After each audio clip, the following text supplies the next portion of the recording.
Vamos comigo gabaritar essa banca BFC? A gente vai resolver muitas questões 2023, todas elas, e 2022, algumas, para você chegar craque na hora da tua prova da IBFC. Eu sou o Rafael e quero te ajudar nessa jornada rumo à excelência, beleza? Bora lá? Então vamos. Gente, a agenda da aula está dividida da seguinte forma: a gente vai fazer uma aula hoje só de administração geral, depois a gente vem com questões de gestão de pessoas, qualidade de processos, projetos e materiais. Não esqueça de me seguir nas redes sociais, aí me coloco à disposição, já se inscreve para não perder as outras partes desse vídeo e curte aí para dar uma ajudada, beleza? Vamos lá, então, 16 questões de administração geral, da parte do processo administrativo e teoria geral da administração. Salvo engano, não teve nenhuma.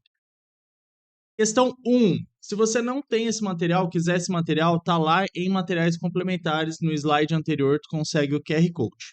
Vamos lá. A administração lida com organizações em geral e com empresas em particular. Organizações e empresas precisam ser administradas para ser bem-sucedidas e a administração constitui a maneira pela qual se utilizam os diversos recursos organizacionais, humanos, materiais, financeiro, informação, tecnologia, etc. Para atingir elevado desempenho por meio das competências disponíveis e alcançar os objetivos desejados. Bacana. No entanto, apesar do velho enfoque da maioria dos autores, a administração nos novos tempos é muito mais do que simplesmente planejar, organizar, dirigir e controlar, que é o nosso processo, né? Ela envolve um complexo de decisões e ações aplicado a uma variedade incrível de situações em uma ampla variedade de organizações. Dada a sua complexidade, uma conceituação mais abrangente da administração deve levar em conta os aspectos a seguir relacionados, exceto. Bora!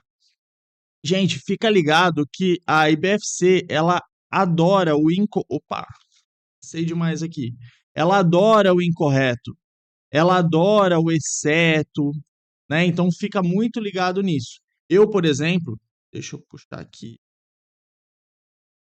Eu, por exemplo, sou muito afoito. Então, às vezes, eu acabo errando uma questão porque não li direito o enunciado. Principalmente com enunciados longos, assim, que dá toda a conceituação, tá? Então, cuidado com isso. Vamos lá. Exceto. O que é do processo administrativo exceto? Alternativa A. A administração é um processo contínuo e sistêmico? Sim. Envolve uma série de atividades orientadoras e impulsionadoras, como planejar, organizar, dirigir e controlar. Nosso processo é exatamente isso, né? Interrelacionado e cíclico. E competência para alcançar metas e objetivos. Perfeito.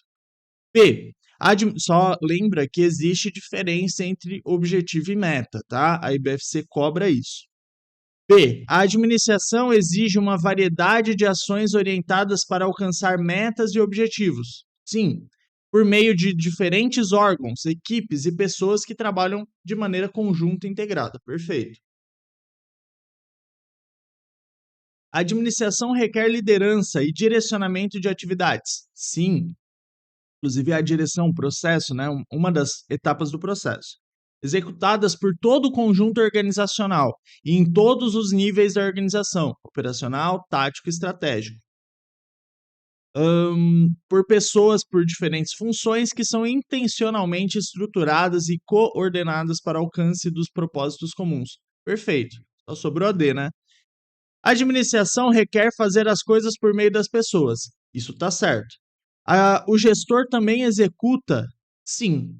E não há necessidade de liderar pessoas? Opa, há necessidade. Aqui estamos errado.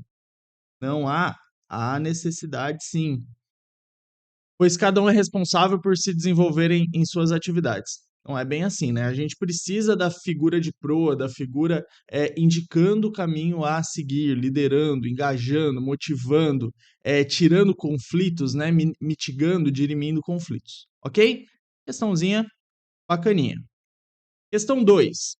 O ciclo PODC, o nosso processo administrativo, É uma das metodologias mais usadas dentro da gestão de processos. Só cuida o seguinte, tá? A IBFC não é toda banca que faz isso. Ela não considera só o PODC. A gente vai ver até em questões aqui hoje que a gente tem o processo administrativo como planejar, organizar, liderar e executar e controlar. São alguns autores que defendem isso, né? Não é só o PODC do Drucker, lá da Neoclássica. O ciclo PODC é uma das metodologias mais usadas dentro da gestão de processos administrativos. É uma ferramenta dividida em 4 etapas e utilizada para solucionar problemas. Assinale a alternativa que que se refere às 4 etapas: planejar, organizar, dirigir e controlar. Cuidado, ele faz ali desenhar, constituir, nada a ver, é a nossa alternativa D. Questão 3. Administração é o processo ou atividade de tomar decisões sobre recursos e objetivos. O processo administrativo abrange 5 tipos principais de decisões. Acabei de falar agora há pouco. Assinale a alternativa correta quanto aos 5 tipos de decisões, também chamados processos ou funções administrativas. Vamos lá, planejamento é comum em todos, tá? Planejamento e organização. Planejar, você definir as metas, né?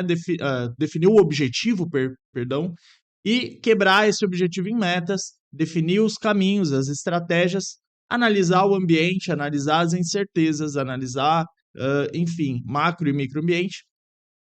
Beleza, definiu o planejamento, você vai alocar os recursos, né, que é a organização. Hierarquia, responsabilidade, autoridade, linhas de comunicação, departamentos, etc. E depois você vai liderar as pessoas, engajar essas pessoas, tirar conflito, motivá-las, né, que é a nossa liderança.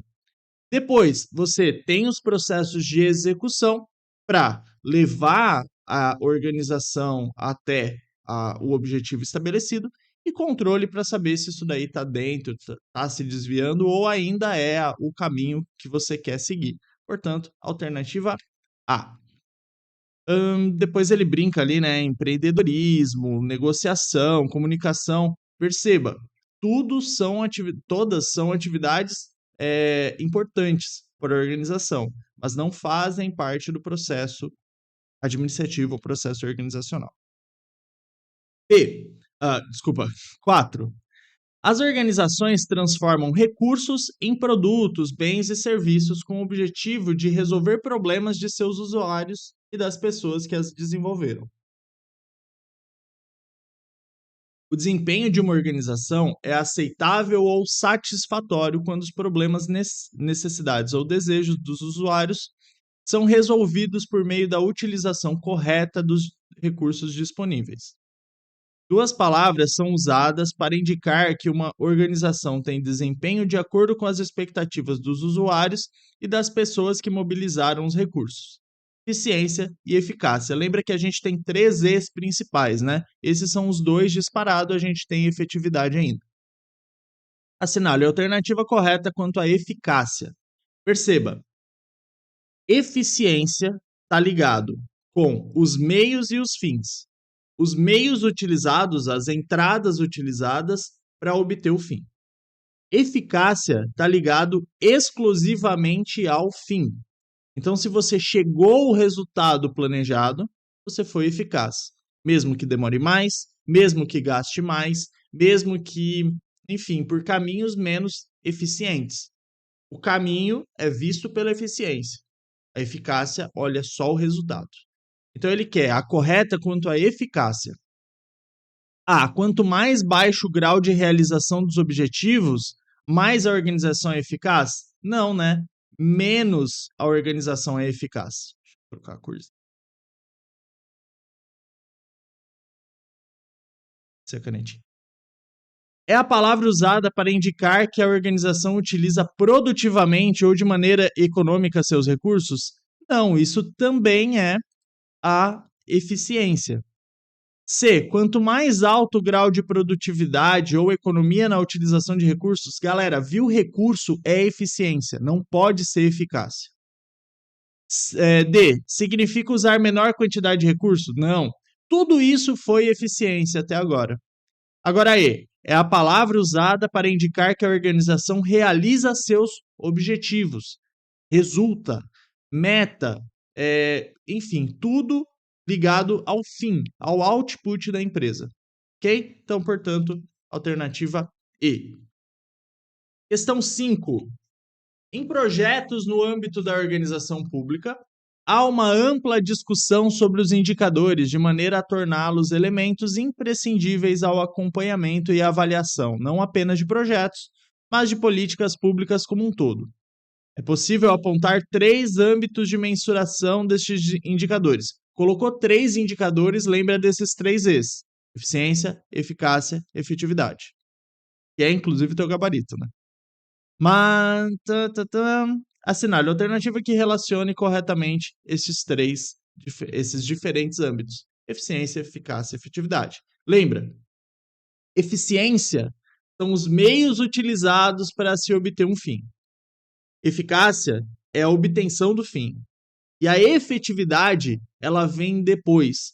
Depois que a política pública foi implementada ou o projeto foi implementado, você analisa o impacto gerado por aquela mudança. Analisa se houve mudança de fato, se houve valor agregado de fato. No caso, uma política pública para a sociedade. Costumo dar o exemplo do seguinte: o governo quer implementar, instituir, né, construir uma creche. E aqui em Florianópolis, né, onde a gente está, resolve implementar no sul da ilha. Essa obra está prevista para ter 2 anos. Vou colocar só um indicador de tempo. É para demorar 2 anos e é para fazer uma creche ali. O governo, se construir a creche, mesmo demorando 10 anos, ele foi eficaz. Se ele conseguiu construir em 2 anos, ele foi eficiente. Lógico, tem tempo, tem custos. Estou olhando aqui só o tempo. Agora, mesmo que a prefeitura tenha instituído essa creche em 1 ano e meio, ou seja, ela foi extremamente eficiente, foi eficaz porque construiu a creche, não dá para saber imediatamente após a construção da creche se foi efetivo ou não. Efetividade vai ser com o tempo. Será que essa creche foi 100% ocupada ou teve uma taxa de ocupação de 20%, 80% ociosa? Se ocorreu isso, ela não foi efetiva. Entendeu? Beleza. Questão 6. O comportamento das pessoas que trabalham no hospital é identificado sob a ótica humanística. Ah, tá, ó, questãozinha de TGA. Superando a visão tecnicista resultante dos papéis limitados definidos por elas. Abaixo constam exemplos de aspectos importantes para o alcance dos objetivos e metas de qualquer instituição, principalmente na área hospitalar. Diante do exposto, assinale a alternativa que não representa, fica ligado nesse exceto, os aspectos sob a ótica humanística. Lembra, a ótica humanística, abordagem humanística, escola das relações humanas, ela tem um enfoque total sobre as pessoas, sobre o grupo informal, sobre essas inter-relações, relações interpessoais. O grupo informal toma a máxima força nessa análise. Então, você vai ter que procurar aqui, você vai perceber que todas as alternativas, exceto uma, lógico, tá ligado a conceitos de relações interpessoais. Ó, cooperação e competição, ela é uma abordagem, portanto, não é o teu gabarito. Sentimentos e emoções são pertencentes às pessoas. Amizade e hostilidade é pertencente à pessoa. Meta e otimização de custo é algo racional, é algo lógico, portanto, é o teu gabarito. Perceba que na abordagem humanística eu dou mais enfoque às pessoas e menos enfoque à parte racional, à parte lógica. Fechou? Beleza.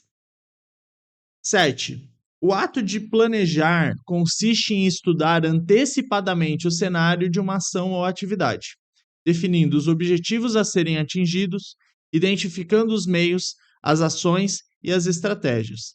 Lembra que objetivo não é a mesma coisa que meta, tá? O objetivo é macro. Meta são esse objetivo quebrado em pedacinhos menores, quantificáveis, de tempo, de atingimento, né? Aquela parte do SMART, lembra? Específico, mensurável, alcançável, relevante e no tempo, né? Baseado no tempo. Limitado no tempo, perdão.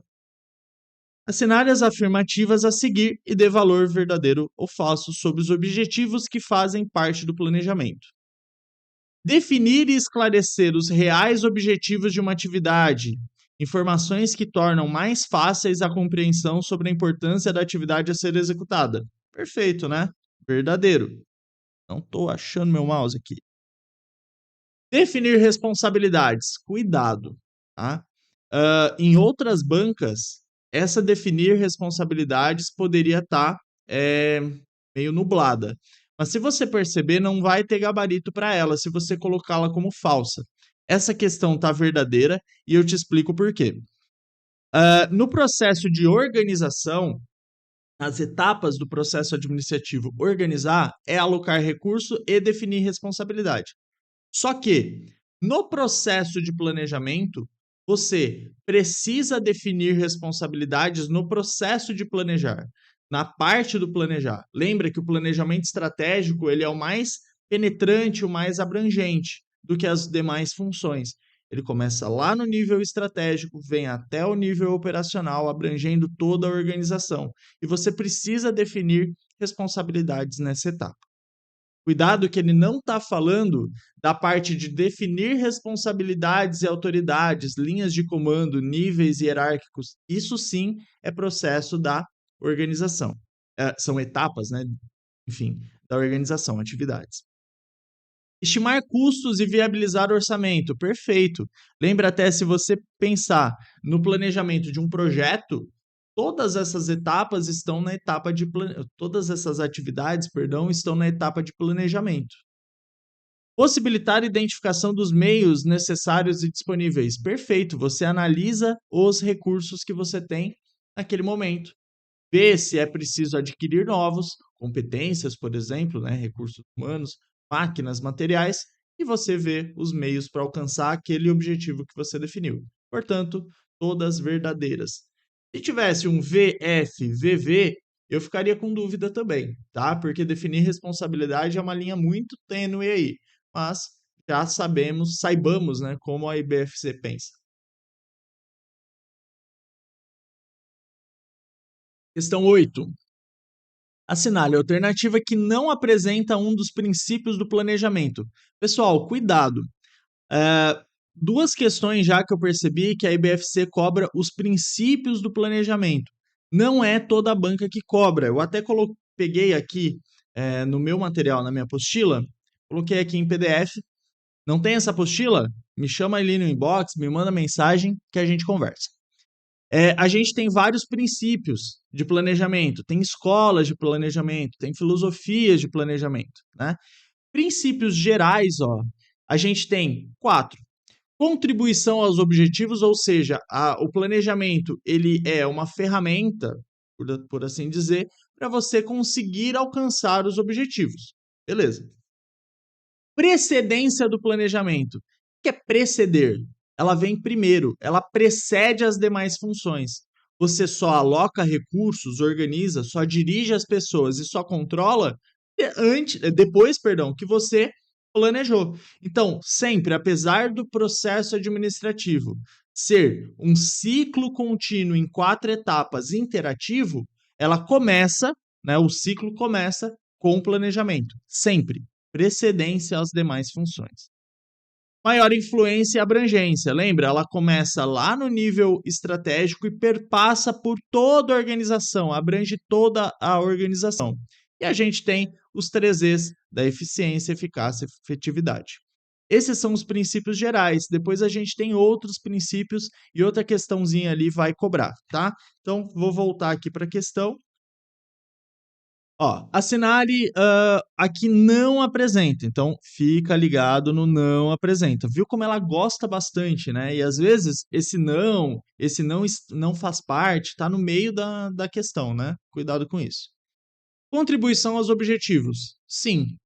Procedência do planejamento. Cara, quem leu errado aqui se ferrou, né? Quem leu rápido é precedência, não é procedência.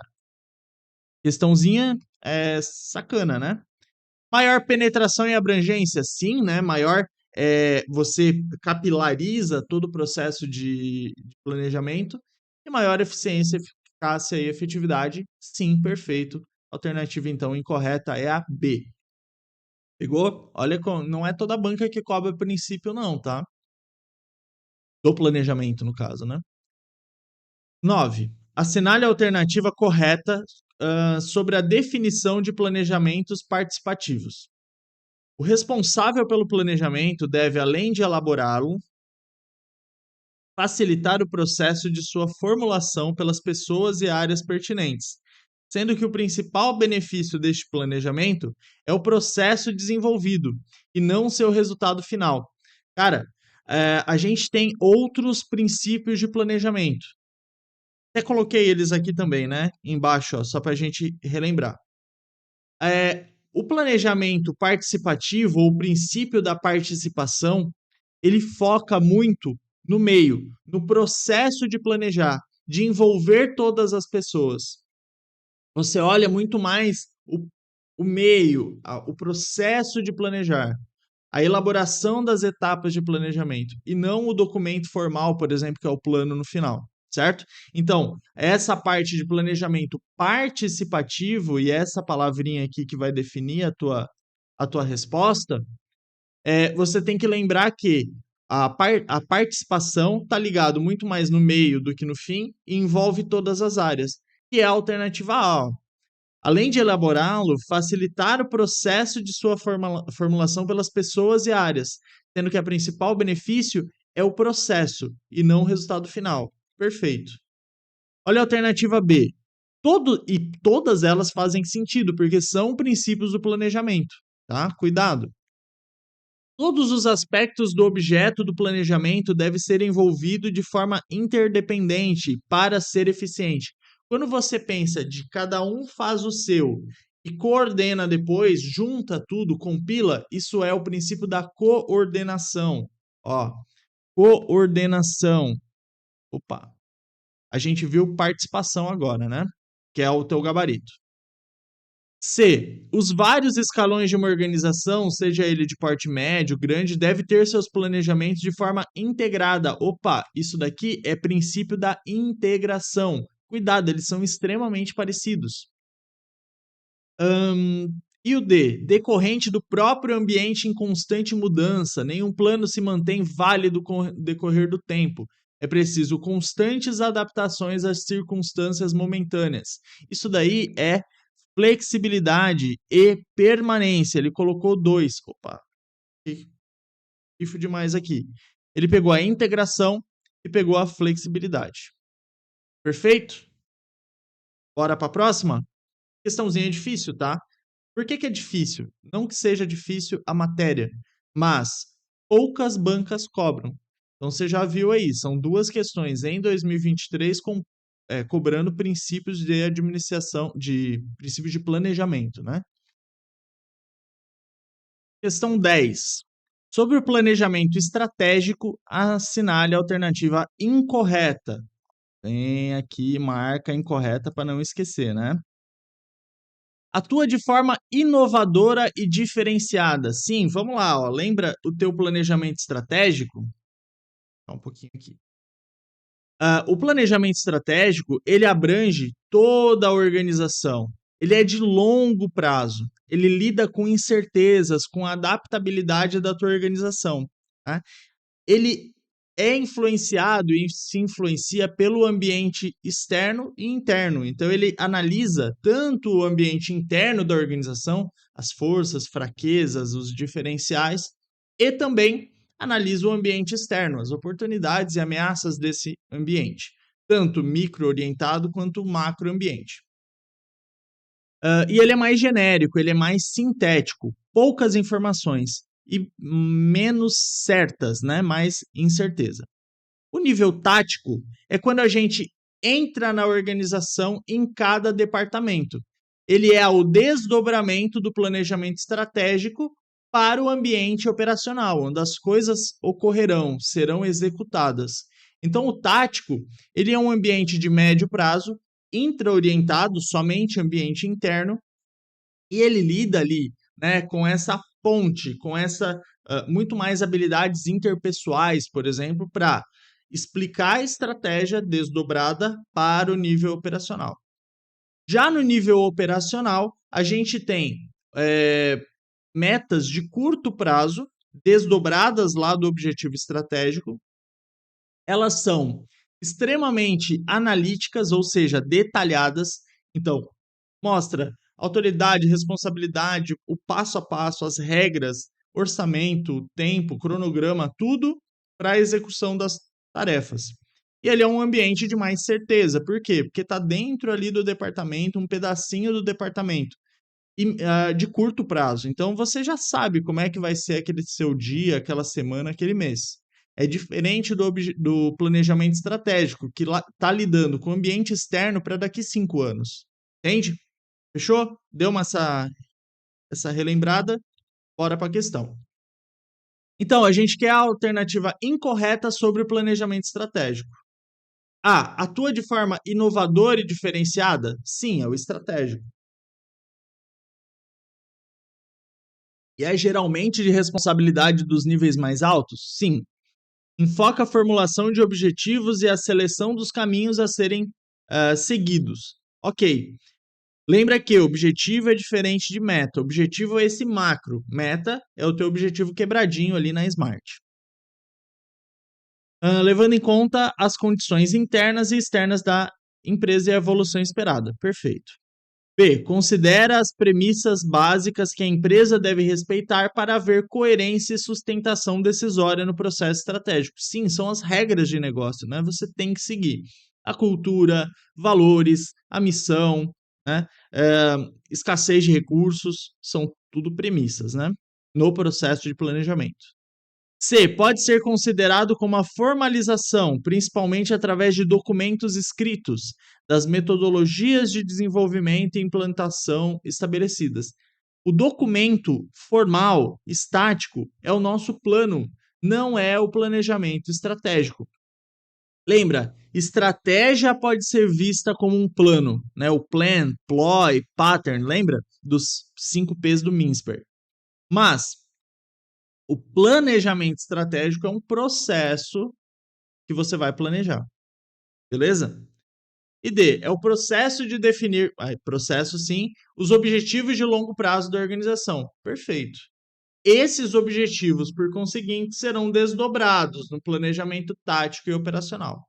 Fechou? Beleza. Questão 11. O planejamento estratégico surgiu em meados dos anos 60, 50 já, né? Como a melhor maneira de se estabelecer e implementar o procedimento que aumentaria a competitividade de cada unidade de negócio. Assinale a alternativa incorreta sobre as limitações. Meu mousezinho. Incorreta sobre as limitações do planejamento estratégico. Limitações, tá. Dificuldade de prever a melhor estratégia de longo prazo em um ambiente com alto nível de certezas. Isso é uma limitação do planejamento. O gestor, a alta cúpula que está planejando, encontra essa limitação. B. Planejamento estratégico não é um pensamento estratégico. Opa, quem nunca viu isso daqui pode ter dificuldade. Mintzberg, ele define pensamento estratégico e planejamento estratégico. Pensar estrategicamente é ter essa visão de futuro. Você perceber o rumo que a tua empresa tá dando, ou perceber o mercado, é algo mais sutil. Planejamento estratégico é um processo formalizado, estruturado. Perceba, para o Mintzberg, especificamente para ele, e a IBFC cobra ele fala assim: olha, Se você ficar muito bitolado no planejamento estratégico, isso pode ofuscar, dificultar a tua visão, deixar a tua visão míope, a visão do pensamento estratégico. Então, a B, por mais estranha que pareça, ela está certa.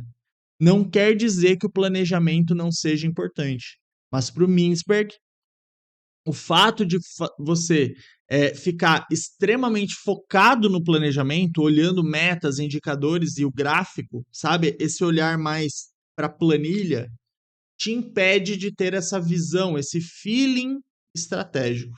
E é isso que a questão está dizendo. Ó, planejamento estratégico não é pensamento estratégico. Na verdade, o planejamento estratégico atrapalha o pensamento estratégico. Acho forçação de barra falar que atrapalha. Ele pode atrapalhar, né? Onde os administradores confundem a visão real com a manipulação de números. Isso tá certo. Mas não é que necessariamente atrapalha, tá? Achei um pouco forçação de barra da BFC. C. O planejamento formal tem promovido estratégias que são extrapoladas do passado ou copiadas de outras. Perfeito. Quando você faz o teu planejamento estratégico, você pode usar como base planejamentos passados e usá-los como lições aprendidas, tá? Isso, inclusive, o Mintzberg também traz no livro dele. E D. Definir metas de longo prazo e estabelecer metas de curto prazo para apoiá-las. E aí? Ô, Rafael, meta de longo prazo e de curto prazo tá certo. Não. Objetivos de longo prazo, metas de curto prazo. Perceba, o objetivo é aquele goal, aquela visão de longo prazo que você quer ter. Quando você tem um objetivo, ou poucos objetivos, né? Em torno de 8, pode ser, pelo OKR, por exemplo, esses objetivos são macro, são difíceis de você saber como chegá-lo. Então você pega esse objetivo e divide, quebra, fraciona em partes menores. Essas partes menores vão ser mais específicas, elas vão poder ser mensuráveis, controladas por indicadores. A gente pode saber se você está alcançando ou não. Se elas são relevantes ou não, tem que ser relevante, não dá para ser uma meta que não ajude a chegar no objetivo, e você tem que temporalizar, você tem que dar prazo para isso ocorrer. Acabei de descrever a ferramenta SMART: específico, mensurável, alcançável, relevante e no tempo, ok? Isso é meta, o objetivo é de longo prazo. Então aqui o erro da questão tá em falar de metas de longo prazo. E não, é objetivo. Ok? Risca aí, bota objetivo. Alternativa D. Eu não vi enfim, as estatísticas dessa questão, mas muita gente pode ter ido na B, porque é até um contrassenso. Mas não, a questão bebeu a água ali do Mintzberg e o Mintzberg defende isso. Questão 12. A análise de processos pode servir a inúmeros propósitos. Podemos estar querendo, apenas saber se o que está sendo feito é o mais conveniente em forma e conteúdo, ou se existem discrepâncias que devam ser eliminadas. Um tipo de análise passível de ser feita é através da técnica SWOT. Vamos lá. Lembra da matriz SWOT? Você divide o que é do ambiente interno e eu controlo, o que é do ambiente externo e eu não controlo. O que me ajuda a chegar nos objetivos estratégicos e o que me atrapalha. E eu divido isso em 4 quadrantes. Força, strength, né, do S ali, é tudo. E eu domino, eu controlo, é interno e me ajuda a alcançar o objetivo estratégico. Weakness, ou fraqueza, é tudo que eu controlo, é do meu domínio, mas me dificulta, se opõe ao objetivo estratégico, ao chegar no objetivo estratégico. Opportunities, oportunidades, elas estão no ambiente externo, eu não controlo, mas me ajudam, me impulsionam a chegar no objetivo estratégico. E threats, ou ameaças, é tudo que está no ambiente externo, eu não controlo, mas e também, né, me dificultam a chegar no ambiente, no objetivo que eu quero. Então vamos lá, pontos positivos. Faz parte da matriz SWOT? Sim, são as minhas forças. Pontos negativos? Sim, são as minhas fraquezas. Oportunidades e ameaças, sim, aí é realmente o que a matriz quer dizer. E aí poderia vir matriz fofa também, né? Força, oportunidade, fraqueza e ameaça. Então, todas corretas, alternativa E. Questão 13. A respeito da gestão pública, os indicadores estabelecidos devem ser relativos aos cidadãos usuários. Os indicadores relacionados com o resultado econômico-financeiro devem motivar o retorno do investimento sobre o capital, isto é, a margem de lucro, custo médio de produtos, etc.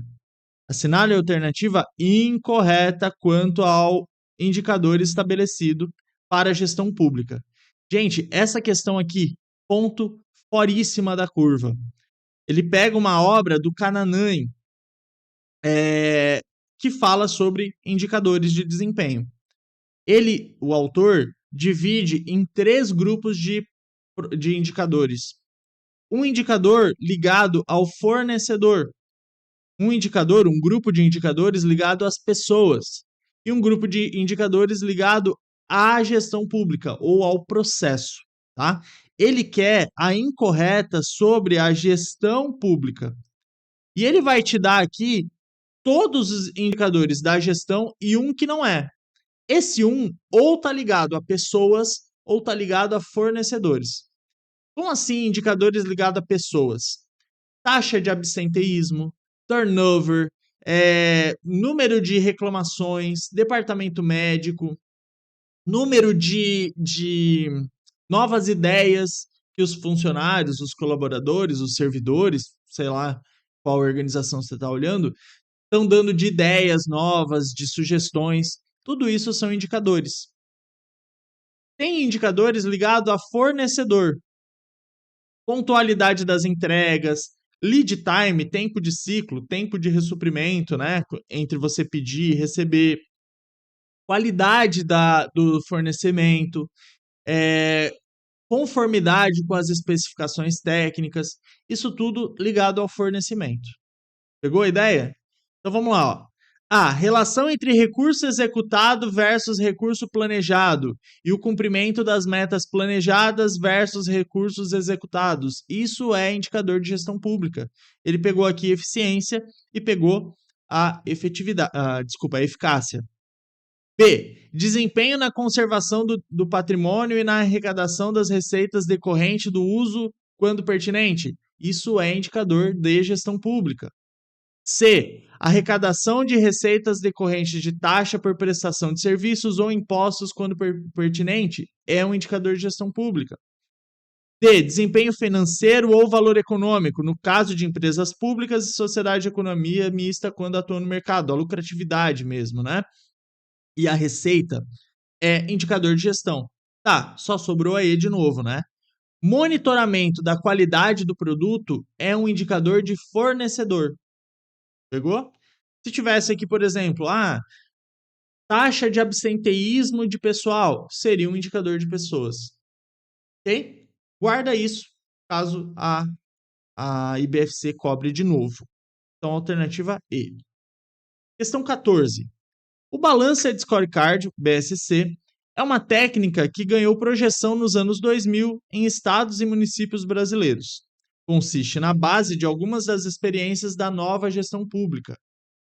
A técnica consiste em um conjunto de indicadores estratégicos que objetivam gerir o desempenho de uma organização. Considerando a proposta dessa técnica, assinale a alternativa correta. Quando a gente pensa em BSC, sendo bem direto ao ponto, você tem que lembrar que, apesar do BSC trazer consigo as 4 perspectivas, ele é extremamente adaptável, flexível, tailoring. Quando você usa o BSC, antes de mais nada, você tem que adaptá-lo à sua realidade, ok? E ele é uma ferramenta extremamente robusta. Tem os seus contras, ele é de difícil explicação, aplicação? Sim. Mas ele é extremamente robusto e flexível. Você, ao conseguir desdobrar os objetivos em indicadores para saber se você está chegando ao resultado ou não, você tem que levar em conta a organização, a cultura, ao ramo de negócio, a estrutura, enfim. Beleza? Então vamos lá. A. O BFCC não deve ser utilizado em conjunto com outras ferramentas. Opa, ele pode sim, você pode usá-lo junto com outras ferramentas, combiná-lo com outras ferramentas, não tem essa limitação. B, e ele quer a correta, né? É raro pedir a correta, inclusive. B, o BSC deve ser construído de acordo com as especificidades de cada organização, não podendo ser diretamente replicados. Perfeito, você não pega a caixinha de ferramenta pronta. Não é algo que você pega numa prateleira e implementa. Você tem que ver a realidade da tua empresa, é o teu gabarito correto. Vamos ver as outras. O BSC deve ser construído em conjunto e de acordo com o padrão entre os entes federados, pois as especificidades podem dificultar a gestão global. Acabei de falar, cada um tem que ver a sua realidade, não adianta querer padronizar para todo mundo. D. O BSC não deve ser construído com apoio das diferentes áreas da organização. Gente, pessoas, quando quer dificultar a implantação de alguma coisa, vai dar errado.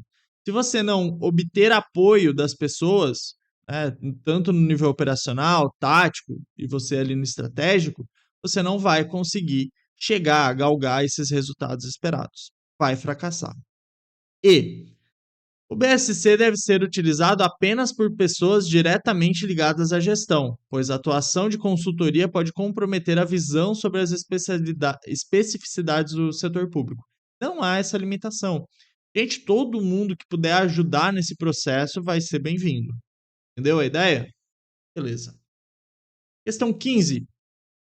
O planejamento estratégico situacional. Carlos Matos, chileno. É um modelo que considera elementos técnicos e políticos para tratar um conjunto de problemas considerados prioritários por um autor. Esse modelo, proposto por Carlos Matos, traz como premissa o triângulo de governo, composição na qual o primeiro vértice representa a proposta, o segundo, a relação entre os pesos das variáveis controladas e não controladas pelo ator social que propõe o plano, o gestor público, né? E o terceiro representa as perícias institucional e pessoal do governo, como experiência e capital intelectual acumulados. Assinale a alternativa que apresenta qual a denominação atribuída por Matos a cada vértice, bem específica, né? Vamos lá relembrar no material. Deixa eu só pegar onde está aqui o PES.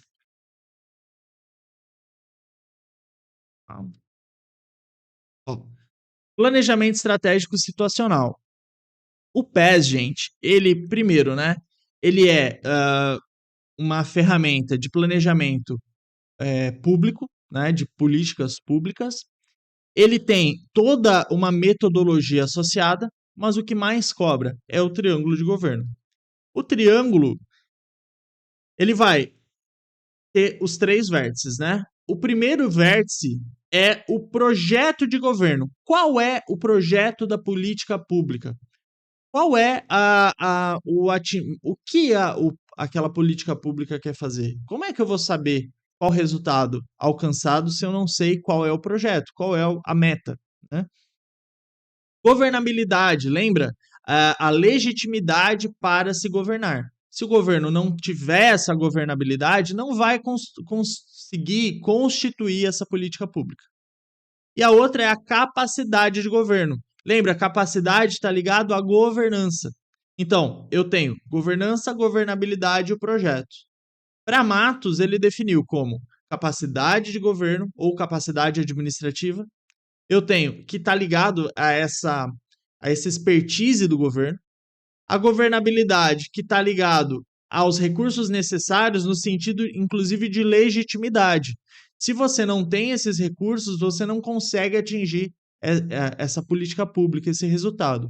E o projeto de governo é exatamente esse resultado a ser alcançado. Pegou a ideia? Então vamos lá para a questãozinha. Questão, ó, projeto de governo, articulação de governo, articulação não, projeto de governo, governabilidade, capacidade. Ele pediu inclusive na ordem, né? Lembra que o primeiro vértice, quando a gente pega aqui, ó, primeiro vértice em cima, qual que é? É o projeto, tá? Então, por exemplo, projeto ali a C, ó, capacidade de governo, D, capacidade de governo, não é. Então, a gente vem com projeto de governo, governabilidade, capacidade de governo. Essa capacidade de governo poderia vir como governança, mas normalmente vem capacidade mesmo, tá? Capacidade para governar é você tem as competências necessárias para, né, experiências, competências, conhecimentos, habilidades para governar. Outro ponto, governabilidade. Você tem legitimidade, você tem recursos para fazê-lo. Uma coisa é saber fazer, outra coisa é conseguir fazer, certo? A governabilidade é a conseguir fazer. E o projeto, que é o primeiro, é o vértice no alto, é você, quais são as suas propostas. Pegou a ideia? Beleza, facinho, né? 16. Ao pensar os sistemas de trabalho em serviços de saúde, Burmester destaca a importância de desenvolver um organograma, que é a representação gráfica da estrutura formal de qualquer organização. Entretanto, o autor ressalta que um organograma requer um funcionograma, este que é um gráfico da organização que procura demonstrar de forma detalhada as principais atividades desempenhadas, e não é feito isso pelo organograma, né? Diga-se de passagem. Possibilitando que as tarefas sejam agregadas em cada órgão do organograma. Com base na compreensão sobre o funcionograma, assinale a alternativa correta. Vamos lá relembrar funcionograma, organograma, fluxograma, lotacionograma. Deixa eu dar um Ctrl L aqui para facilitar. Não é isso. Ctrl F. Funcionograma. Ó, lá na Organizações, Sistemas e Métodos, OSM, eu tenho vários documentos para a gente fazer essa estruturação da organização. Organograma, você vai... Deixa eu pegar a minha canetinha aqui. Organograma, você vai descrever a estrutura organizacional. Os níveis organizacionais, as linhas de comando, né, a responsabilidade e autoridade. Você não vai ver tarefas, atividades, nada disso, tá? Fluxograma, lembra que é a descrição de fluxos de trabalho, de processos de trabalho, com entrada, processamento e saída. Vai mostrar as atividades, as pessoas, né, as raias, os atores daquele processo, vai te mostrar sequências, atividades, tarefas, etc. Né? É a descrição de um processo, de um fluxo de trabalho, de uma rotina. Funcionograma, ele vai ajudar o organograma a você entender o que cada departamento faz, quais são as tarefas que cada departamento executa. E lotacionograma, você vai ver qual é quão ocupado, quão ocioso está cada departamento da organização, certo? Quantas pessoas tem em cada órgão? Qual é o nível o número de horas aula, de horas trabalho, homens máquina, enfim, quais os recursos eu tenho ali em cada departamento, até para conseguir balancear isso daí. Fechou? Esses são os 4. E tem o plano, que é a definição formal do processo de planejamento. Eu tenho vários outros documentos do OSM. Eu tenho procedimentos operacionais, manuais, etc. Fechou? Beleza. Voltemos para a questão. Então, você quer saber a alternativa correta de funcionograma.